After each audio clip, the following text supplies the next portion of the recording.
if you're a mom with back pain, having back pain after having a baby is extremely common, but it's very helpful to do the right exercises. And only 10 to 15 minutes a day can really save you from long-term issues with not being able to lift your child out of the car seat, not being able to bend over at the crib. All those things can be really frustrating and painful if your back is bothering you. Being a mom is a major sport. It's like something you need to train for, right? But having back pain, your ligaments and your muscles need a little bit more attention at the stage in your life. And so today I'm going to talk through my top 4 exercises that you can start doing, a simple routine that shouldn't take you more than 10 minutes a day that can really make a difference and jumpstart that healing for your back pain. My name is Dr. Dawn Andalone. I'm a pelvic floor physical therapist, women's health specialist, and after having 2 babies myself, I know what it's like to have some issues with your recovery and just take that time to heal and really listen to your body. And sometimes we just want to go and get right back into fitness or get right back into taking care of our kids and neglecting ourselves. So the simple routine won't take you long, but it can really show you a lot of relief.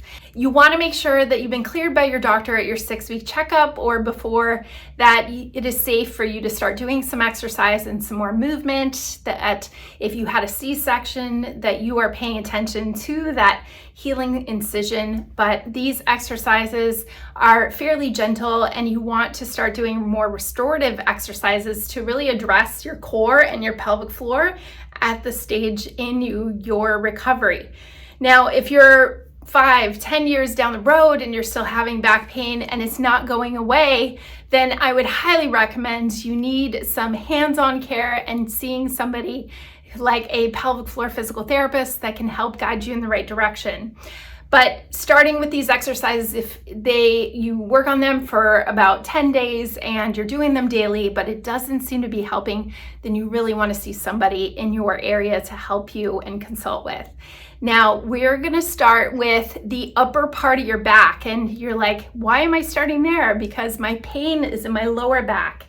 Well, after pregnancy, our upper back gets very stiff and rigid. We lose rotation when we're pregnant, and we don't always get that back. And so therefore, when you're stiff in your upper back, it puts a lot of pressure on your lower back and through other areas of your body, because your whole spine has to be mobile and flexible. Also, if you're breastfeeding, you're nursing, or holding the baby, you tend to get really stiff through the neck and shoulders and that upper part of your back.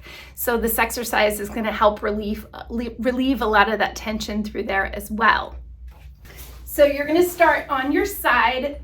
Best to have a pillow there, and you can even put something in between your knees. I do recommend sleeping that way too to help back pain, but put a pillow between your knees, something you can squeeze together as you rotate. Now you want to think of opening a book, like you're laying your hands on top of each other.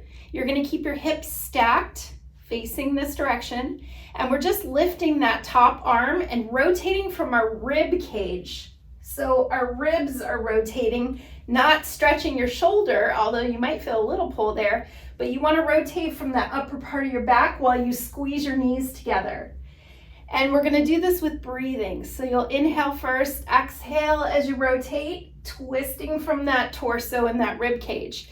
You may feel a little stiff when you go, but don't force it. Don't push it past that point of feeling any pain or uncomfortable feeling. Just go to your tolerance. But you should be able to get that shoulder blade all the way back to the floor or on your bed, wherever you are doing that.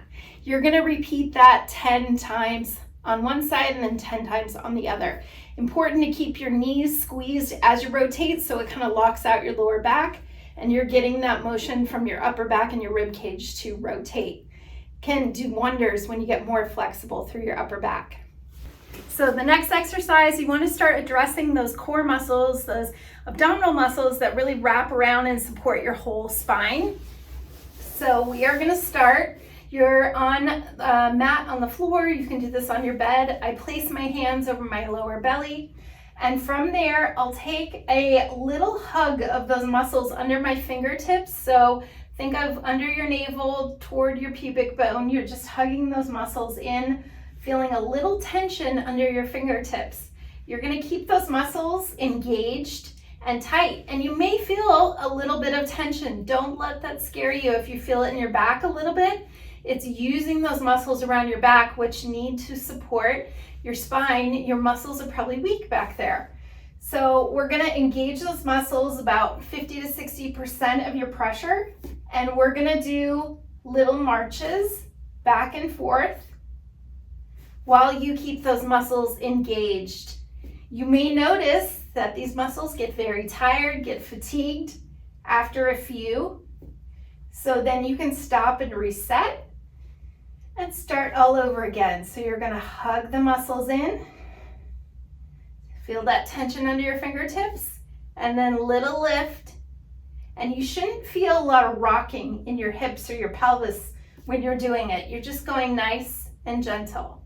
Now, if that seems easy and your back is feeling okay, you can come up to a more advanced version and slowly lower one knee at a time, tapping your toes without letting your ribs flare up to the ceiling.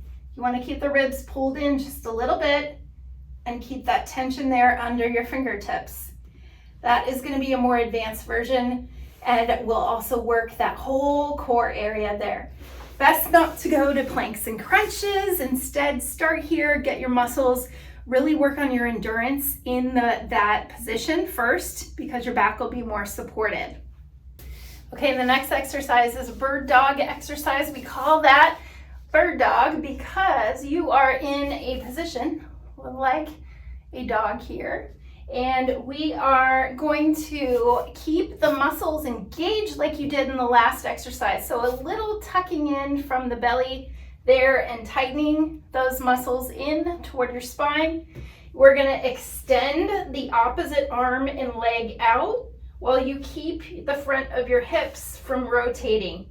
So you want to imagine the front of your hip bones are facing toward the floor. You don't want to rock and roll your pelvis and your back there. Keep a nice flat back, flat like a tabletop, and go slow and controlled. Use your breathing. So you're exhaling as you extend out your arm and leg, and then inhale as you bring it back in. Engage those muscles as you extend your arm and leg. That is the next exercise, and it's good to change positions. That's why I give different positions with all four of these exercises.